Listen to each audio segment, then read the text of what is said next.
fulfill your destiny and take your father's place at my side.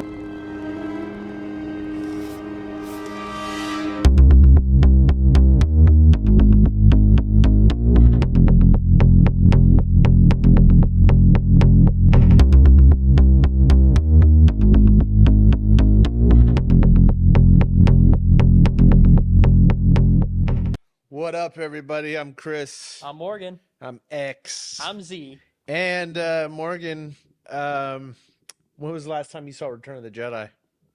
I'm pretty sure the last time I saw Return of the Jedi, I was 12 or 13. You mean it's been that long? I haven't rewatched Star Wars in a long time. Aren't you 40 yet?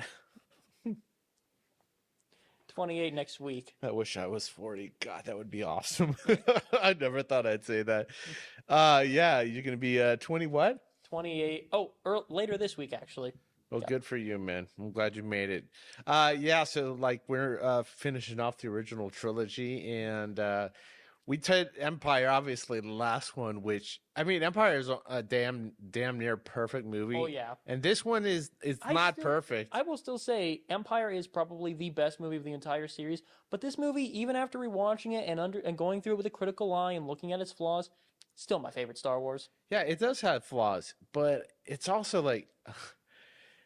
I don't know, dude. There's something extremely fun about this movie. Yes. I mean, it's fun. It's light. It's my favorite movie as well. I think maybe some of it has to do with the fact of this. The best description you could have for it is that Empire Strikes Back is that great steak you were talking about last time, but this is a delicious ice cream sundae with the perfect amount of chocolate syrup. Okay, fair enough. So it's a great dessert, is what you're telling me. The way to finish off the meal. Yes. And you're right, it does. And I'll tell you what, there are some things that are unique to this movie that stand out, even within the whole Star Wars franchise, and particularly the original trilogy. One of which is, look, I love this movie most, and I'm gonna totally lean into the fact that yes, I have a prejudice, because at the time I saw it, I was 8 years old, but I had a more clear understanding of narrative stories. How is it that I saw this movie when I was younger than you saw this movie? I was 8. You're 12. No, that was the last time I watched this movie. The first time I saw it, Return of the Jedi has always been in my mind. Okay.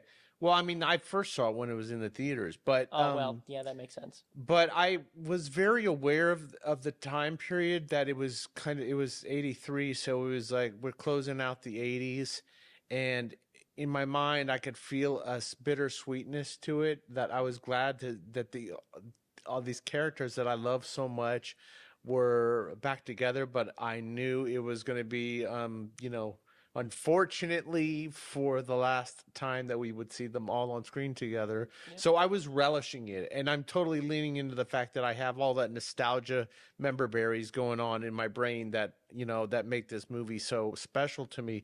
But aside from that, there's so much cool things to like. First of all, it's got the best first act of any of the three of the first act original has trilogy. A real adventure feel to it, like Indiana Jones. Yeah, and when they're rescuing Han, they've been building up this whole thing with Jabba. And let's just get to listen, I wasn't going to do this right away, but because we did not talk about the special editions, and there were some significant changes in the special editions, one of which was how they presented Jabba in the first in A New Hope. And it didn't work. No. The problem with stuff like that is a lot of times it's so blatantly clear where the CGI is and where it isn't. Like when Han was walking around Jabba in A New Hope, it was so clearly CGI. Jabba was moving way too smoothly. He looked way too... His characterization wasn't right either. He was too friendly and forgiving. And by the way, what gangster shows up on their own behalf? That's what you have bounty hunters and stuff for. Exactly. But more importantly, it took away the mystery of Jabba. But if you are able to look at that in a vacuum, and it's hard to do it if you've only seen special editions first, the reveal of Jabba was extraordinary, because part of the uniqueness of each one of these movies is they always bring something new, something fresh to make it feel There's like always its own some thing. new creature that you're like, whoa. Yeah, just like Empire had Yoda. I mean, Jabba is just as iconic in the most evil way, but God, he's disgusting. He is this legitimately, literally slimy, sluggish. You forgot ugly, lazy, slimy piece of worm-ridden filth. Sluggish slob. Right? I do love all the puppetry stuff that they did. I mean, And dude, it's such a shame what happened to the puppet. I would have loved to see that in real life. yeah, but I mean, and that's another thing they did in the special editions. I don't know if it helped when they expanded the whole Max Rebo band. You know, it was a little bit smaller of a section, and it was all full puppetry. But when they added that other character, yeah, I mean, the two very blatantly CGI characters. it could have doesn't done work. without. It feels like you can feel the guy behind the monitor, you know, designing stuff. Yeah. And I don't really dig on that, but I can live with it. It isn't like so egregious, and I'm like, rah, rah, rah, rah, rah. But the thing is, like, the dopest part of this movie is Luke Skywalker is like totally leveled up, dude. One thing I want to say is he starts out, he knows the diplomacy's not working, so he's like, okay, we're going to try the diplomacy. I know it's not going to work, so I'm also setting up something just in case it doesn't. You will bring Captain Solo and the Wookiee to me.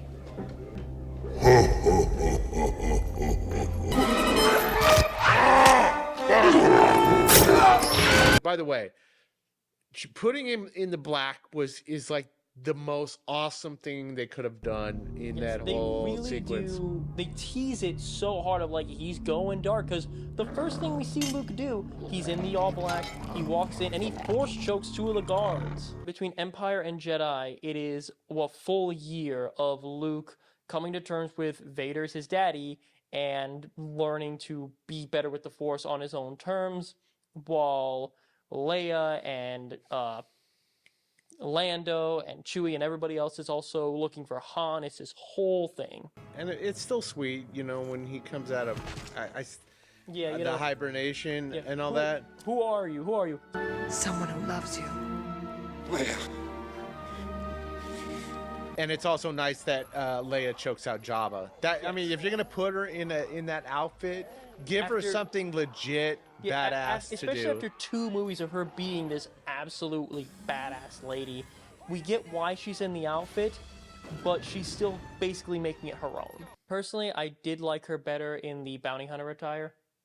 A woman that can kick my ass is way more attractive than some skimpy lingerie. Part of the reason that listen, I'm not going to agree with you on that. She looks amazing in the skimpy lingerie, but part of the reason she looks amazing is because she's always been in this position of power through these movies and very proactive, acting with so much agency. And she does in this one too. I love you. I know. Stand up! She is softer in this overall, especially like like when they find her on Endor and she's got that beautiful hair. I said she looked like an elven princess, like she could be related to Galadriel. Yeah, she has a lot more moments of being able to be softer in this movie, and I think that's to her benefit, because in A New Hope and in Empire, she has to be sort of jaded and hard and keep her guard up because she's in these very dangerous situations. And yeah, she's still in danger, but she has more of an opportunity to sort of relax and breathe. Yeah, and I like that little moment she has with Wicket, the Ewok. And we'll talk about the Ewoks in just a second. But when they decide, when we first see Luke, when they're going out on the sailing barge. Oh, well, I forgot about him taking out the Rancor. That was pretty dope, too. And not to mention that the Rancor, at least the original model, was awesome. And he doesn't really use the Force, per se, to take him out. But it's a thrilling little action sequence to show his level of competency and it shows that he smart thinking. Yeah, he thinks on his feet, and even without a lightsaber, he's still very much, like, able to handle himself. Okay, but let's talk about the lightsaber. Because when I saw that green lightsaber, I was like, what the fuck? Bar none, Luke's lightsaber is the best lightsaber in Star Wars. I love the design. I love the green blade. It shouldn't mean everything. that much to me to love Return of the Jedi as much as I do with the part of it being the color of the damn lightsaber. And by the way, that was, you know why they have a color, why it was green? Because it was hard to show a blue lightsaber on the background of the sky. The blue sky. It was, so they did it in post, but it was like one of those happy accidents that you're just totally thrilled about, because the contrast of the green on the black is amazing. But it's such a fun little rescue scene when they go out the sailing barge out to the Sarlacc pit. But what you were saying about the digital stuff when we were talking about it, that's another moment kind of takes me out of the movie a little bit. Instead of having a model the Sarlacc monster, it's all digital. It is very Dune-esque. It's got this weird, like, sort of, there's an outline to it, is the best way to say it. It's like, I can tell where it ends and the rest of it begins. It doesn't feel as natural as the, like, model or puppet or whatever it was in the original. I remember it looking so much better in the original iteration. And that whole little thing, the build up to where they cut to everybody, the dun, and then, you know, he's literally walking the plank, but then he totally goes full kick-ass Jedi on everything. And then and you were saying it, we kind of get to see it was the first time we're seeing a Jedi in his prime, not Luke's prime per se, but you know, an actually full-fledged young Jedi kicking ass. This is where we're seeing why the Jedi were thought to be such a big deal, because Luke basically alone takes out that entire barge. Give like a small bit of credit to R2D2. Well, okay, yes. You know, Luke takes that little. Yes, okay. So Luke takes out most of the barge with help of R2D2, and but he also takes out Boba Fett. Well, he doesn't take out Boba Fett. No, here's the thing. You hate that shit. I hate how, I get it's for a joke. I get it's the gag. I find the gag more annoying than it is endearing, because Boba Fett, one of the coolest looking bounty hunters in the galaxy, one of the best bounty hunters in the galaxy, he gets knocked out. Boba Fett. He gets taken out by a blind Han Solo by accident. And how'd you feel about the whole Luke revisiting Yoda on Dagobah? I think that was a very needed and important part in Luke's journey. And more great work by Frank Oz, yes, by the way. Absolutely. It's such a small scene, but I even now I was watching and I felt sad and melancholy, because this character only had one movie to himself, is such an indelible part of it, and still dispenses some useful wisdom to him and some insights. But and God, it's so lovely job by Frank Oz. No more training do you require. Already know you that which you need. It's just because we watched the prequels first that I'm remembering Yoda in his prime. Well, not even in his prime, but remembering Yoda during the Clone Wars and everything. I'm like, this is a character with a long, storied history, and it's finally ending. And it's not in some grand temple surrounded by people who he trained.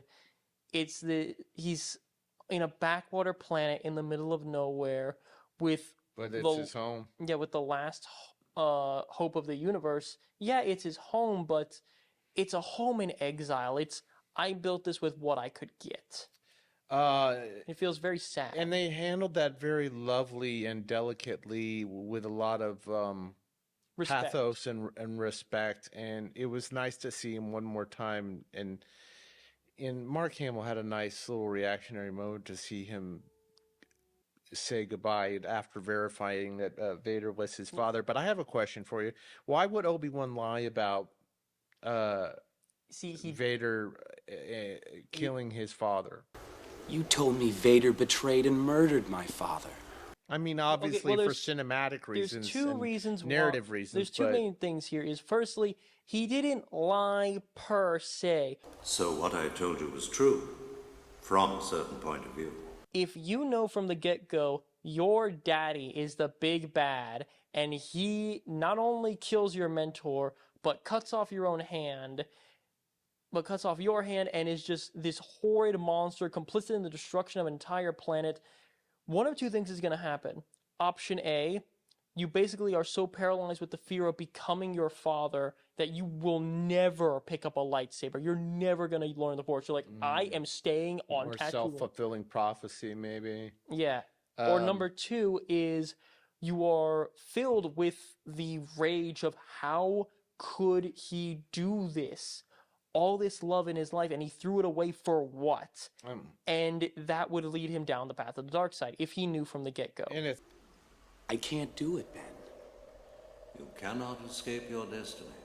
You must face Darth Vader again. was it a strategic error for Luke to go on the away team, so to speak?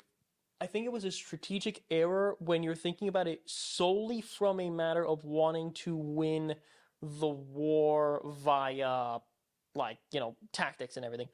But take into account, if Luke wasn't there getting Vader's attention, Vader would have been in a fighter, and he's still the best star pod in the galaxy. So He wouldn't have been on the fighter, dude. Not at this point. Not. I mean, remember, Palpatine has his whole plan planned out. It's a little kind of.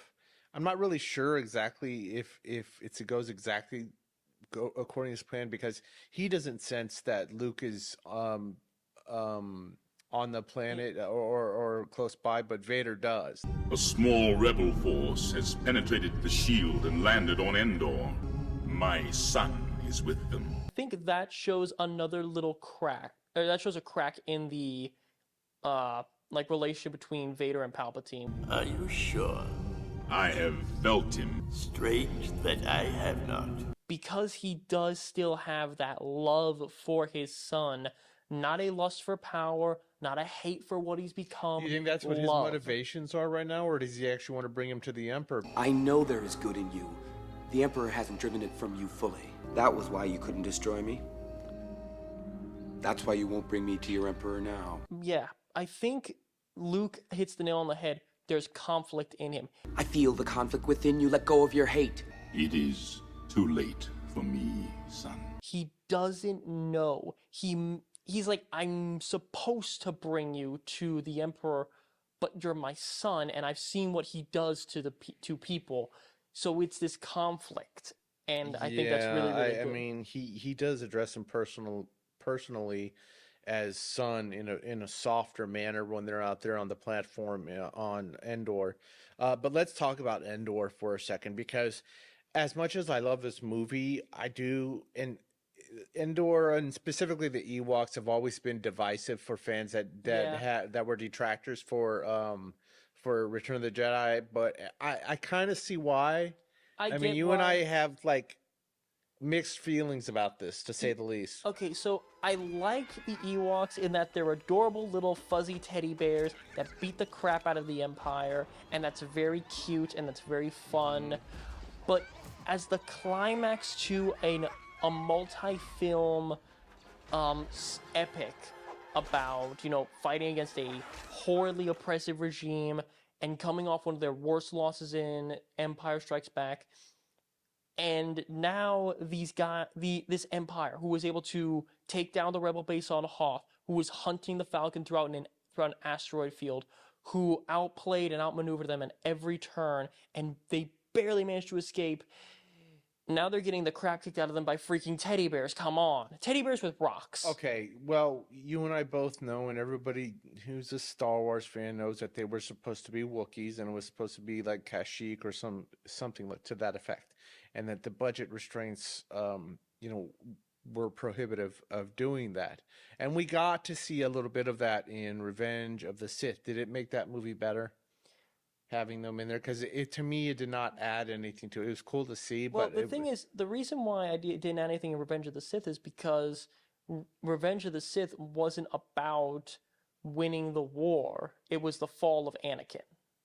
Yeah, but there's still, I don't want to go on a Revenge of the Sith kick, but my point is the novelty of seeing Wookiees on screen, maybe because of the context of it being at that point in time removed from the original Star Wars, but it would have had more of an impact. I think it would have if had you had more... seen it back in 1983. I think it would have had more of an impact for it to have been Kashyyyk, because that would have been an entire planet of Chewbacca's, and they would have been, confident and competent and able to actually fight, instead of it being, we're going to throw a rock. Well, you brought up a really good point. I mean, you just said it now, but to crystallize it, the Empire is more threatening in Empire. Yeah. Yeah, that's what I meant to say. The Empire is more threatening in Empire, but they're a little bit inert in this one, and that It the reverts lens them- of that itself by what you said about the Battle of Endor with the fighting with the Ewoks. just I mean, realized I that- just didn't buy it, man. It feels like Although there they are- do some clever fighting. Yes, and that's something I do like about the Ewoks is that they're clever and resourceful, but I just realized that there are basically two types of movie happening right now. An epic grand saga about the Jedi and the fate of the Death Star. In a toy commercial? Yeah, and the toy commercial. Because, in space, that's fun and intense and like, okay, let's go. On Endor, sure, there's a couple moments where like, oh no, don't blow up the cute little teddy bears. Or if you're a not nice person, you'll be like, yes, blow up the little teddy bears. Well, I didn't mind them killing at least one because they had to show some casualties. Although I'm sure they killed it more would than be just more them. believable to me, but depress the hell out of everybody if they killed more than one.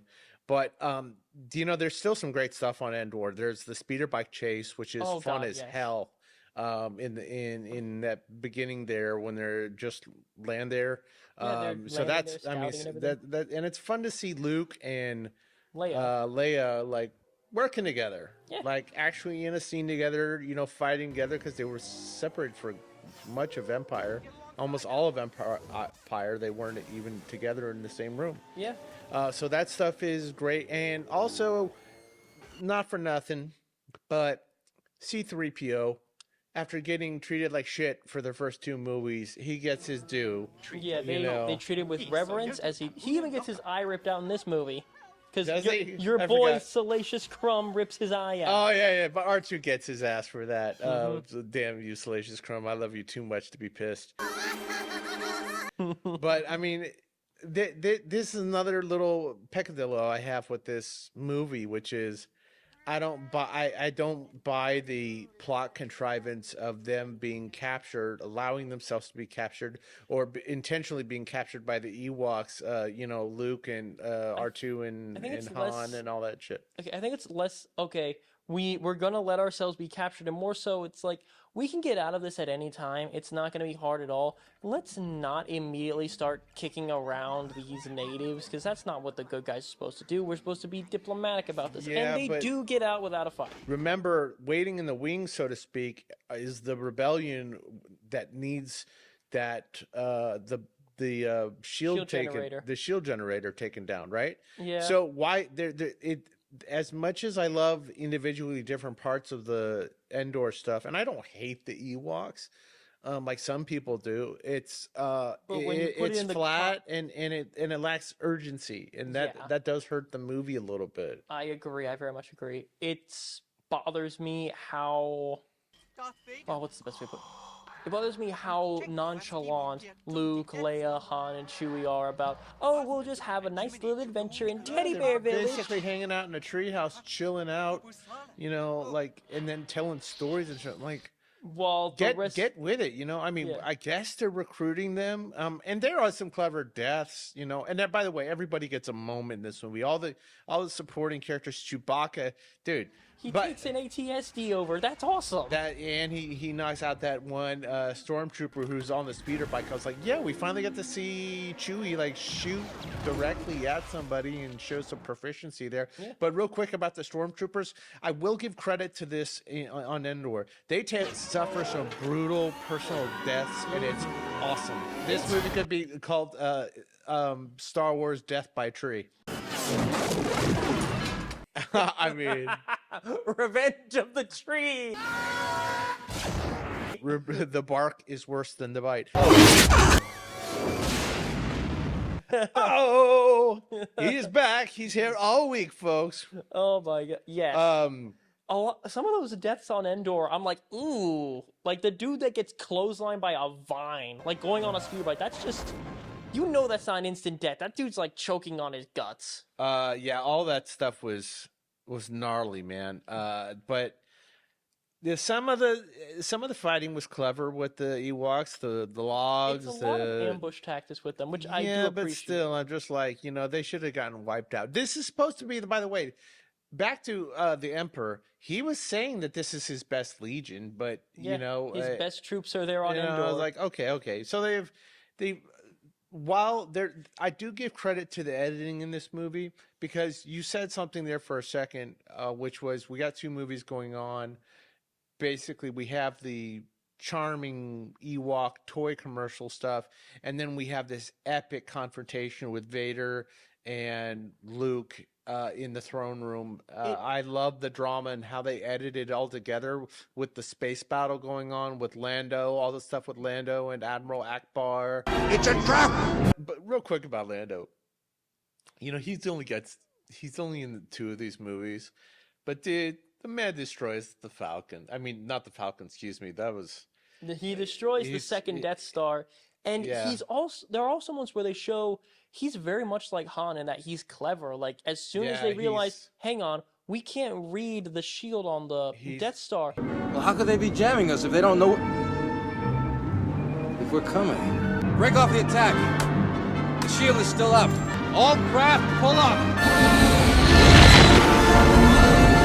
He's actually a good commander. Yeah, not only is he a good commander, but he figures out the entire trap like the minute he realizes you can't get a reading because like they're jamming us. How are they jamming us? They know we're coming. It's a trap, and it's so clever. He is leading people around saying, "Get close to the Star Destroyers because we'll stand more of a chance against them than we will against the Death Star." It's beautiful. Move as close as you can and engage those Star Destroyers at point-blank range. We'll last longer than we will against that Death Star. Yeah, there's also this really great ebb and flow where it's like they're winning, they're losing, they're winning, they're losing, until they eke out that win at the very end, and I like that. But what you mentioned with the editing of the back and forth, it reminded me a lot of Attack of the Clones, where it was going back and forth and back and forth. But it really does make me wonder what went wrong with Attack of the Clones that they got it right here, but 30 years later couldn't get it right again. I don't have a good answer for that. I do think, though, that part of the reason the dramatic stuff works so well, not for the obvious subject matter, but because Ian McDiarmid does such an amazing job as the Emperor, and now you know, we have hindsight in a prequel trilogy, you know, that has its problems, but we both know and everybody can agree that Ian McDiarmid was great in those. So to cap off his arc with this movie, he is so damn menacing in this movie. In time, you will call me Master. And he's really sadistic. He's sadistic, and he kind of fucks with Luke. Break me down with all of your hatred, and your journey towards the dark side will be complete. He has anticipated all of this up to this point. The whole point is make Luke fall to his hate. And that's what he's doing. He's taunting, he's teasing, he's like, "Oh, I'm afraid the defense will be quite operational when your friends arrive." Like, you and the look on Luke's face. You know, we skipped over an important moment, though, between Luke and Leia on Endor, and I want to go back to it just for a second, because it's really important. The Force is strong in my family. My father has it. I have it. My sister. It's a really nice scene because, one, the cinematography looks very nice. I love the way that shot is composed. I mean, when they're up in the trees and she looks so ethereal, and that moonlight hits her hair in such a lovely way. And they have a really lovely, tender, sad moment when she realizes what's about to unfold. It's you, Leia. Somehow, I've always known. And then Han comes into the fray, and he's all acts typical Han for a second. And then, and then as soon as he's like, "Oh, you can tell him, but not me," fine, and he starts to storm off, and but he changed his mind. Yeah, it shows growth on his part of, okay, no, this is not where we're at anymore in our relationship. We are together, and I'm gonna be here for the person I love. I'm sorry. Hold me. That's a nice character moment. I'm not so crazy about another moment later, and we'll get to that, but I really did love all the space battle stuff. It's really fun. I mean, it is Star Wars. You got to remember that, you know, there is an attack on a Death Star, and we get to see a Star Destroyer taken out. That stuff is all great, but for me, the meat of this movie, the best part of this movie, in my opinion, the best part of this movie, and for the whole trilogy, and I'm taking into consideration everything we got from Empire with the lightsaber battle between Vader and Luke at the end, which is iconic. This is not talked about as much, but for me, it resonated more because as much as I love everything about Star Wars, at least the prequels and the original ones. I've always just Luke is my guy. Yep. I've always just connected with Luke. He is close to the dark side throughout a lot of this movie because he's angry at Jabba. He's upset about being lied to by Obi-Wan. He's scared. And Luke's always had a darkness to him, even though he's this most optimistic and hopeful person. There's a streak in there, but you know what? The ability, his greatness is not his skill sets. He's never been as like Anakin. He's never had, he was not raised in a war per se, like the Clone Wars. Like he's not greatest... jumping and flipping around. I mean, he does do that, but that lightsaber battle, but the final confrontation with Vader and the Emperor. And the big moment where it's like, this is where Luke truly shows what a Jedi, or the type of Jedi Anakin was supposed to be, is when he throws away his lightsaber. I'll never turn to the dark side. I am a Jedi, like my father before me. So be it, Jedi. Yeah, when he says no. He could not be seduced by the dark side. He could not be threatened by the impending doom to his friends or what he sold it as. He has won even if he's going to lose his body, he has won his soul, and in doing so, he wins the soul of his father back to the good side. Now, when I was a kid and I saw Vader look over at Palpatine totally he electrocuting him. He looks at Palpatine, then at Luke, and it's this thing of like... Over and over, and then finally he lifts him up, and chucked him into the reactor there, and everything was thinking. That was a perfect moment. Yeah, there was nothing needed to be added there that would have made it any better, because you really can't make it any better. That was a perfect moment. But they didn't make it a perfect moment. They had to tweak. They tweaked perfection, and I'm not going to say they ruined it, but it went from like it went from a 10 out of 10 moment to like a 7. He says, "No, I didn't need that." His action, I think stoicism is an underrated part of who Vader was. Even then, it still wouldn't have been good. Again, they should have just let him be silent, but they could have just had him lift up and then just have because he's getting electrocuted. It's like he's pushing through that agony and saving his son. That would have been something. I also think that, we haven't talked about John Williams, and I always feel like we're just repeating the same points with John Williams because he is John Williams. He underlines everything.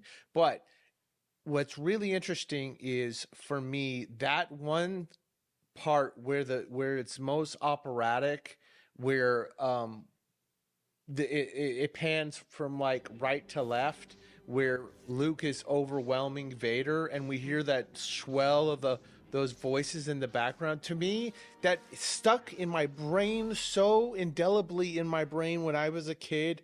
I totally felt that moment. It was so personal to me that I was like, I couldn't imagine loving a moment in the movies as much as I ever loved that moment. You just brought back something that I completely forgot about for years. When I was a little kid, I remember a nightmare I had when I remember how young I was, but in the nightmare, I was like just sort of lost in this dark, wooded area type thing. And in that nightmare, I heard not the instruments, just the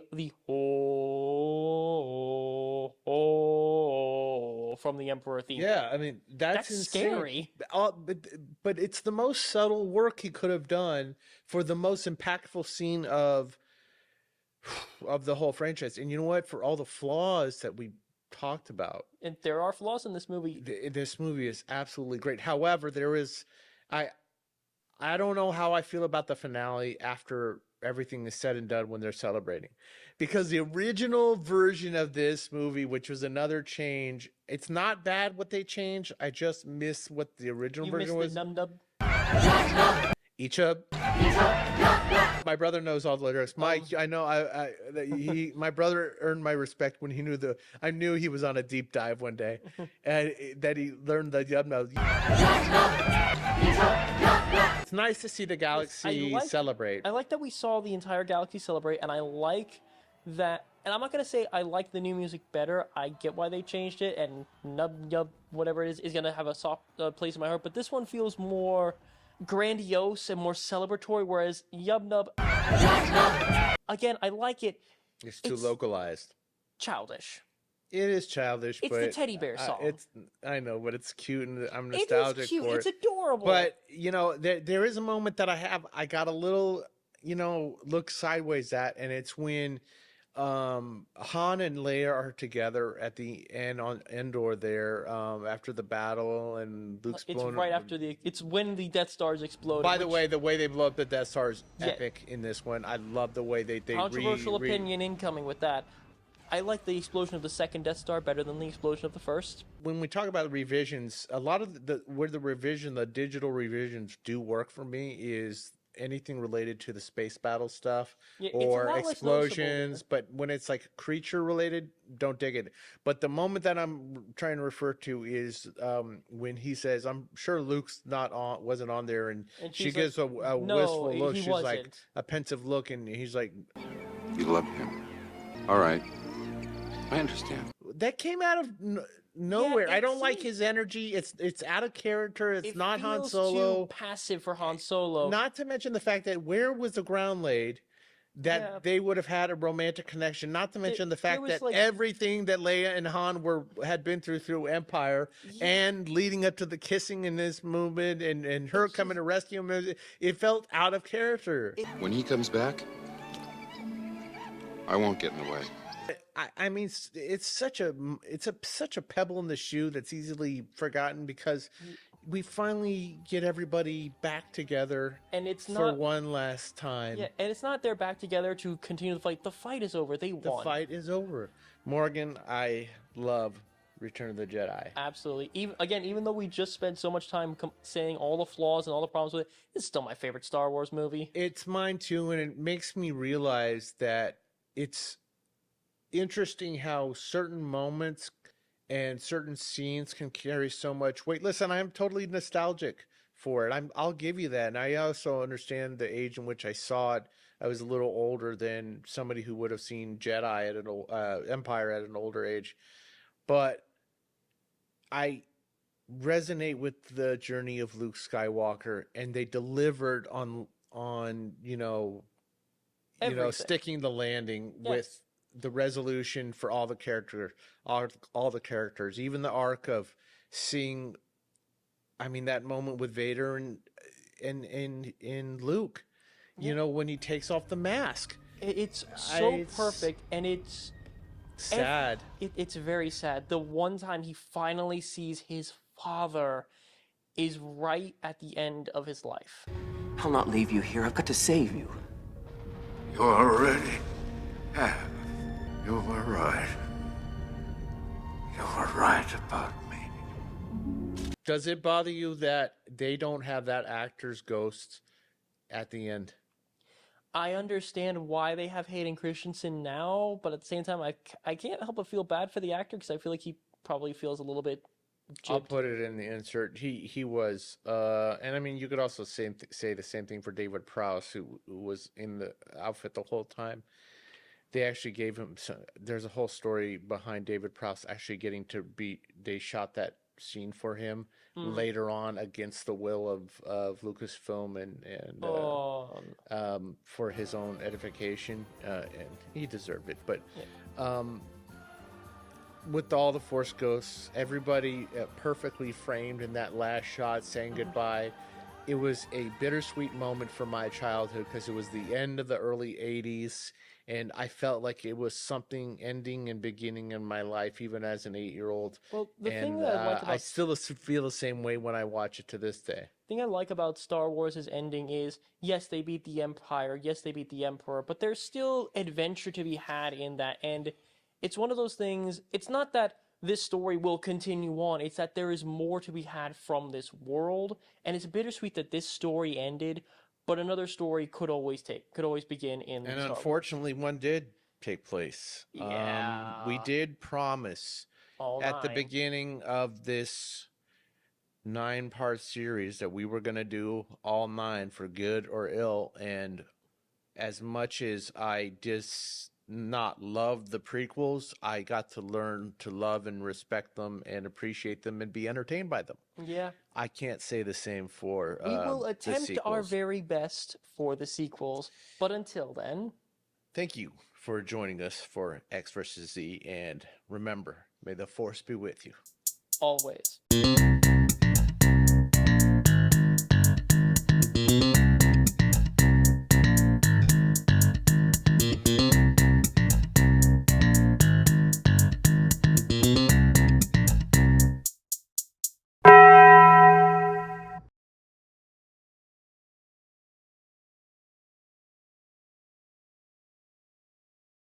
The Force will be with you, always.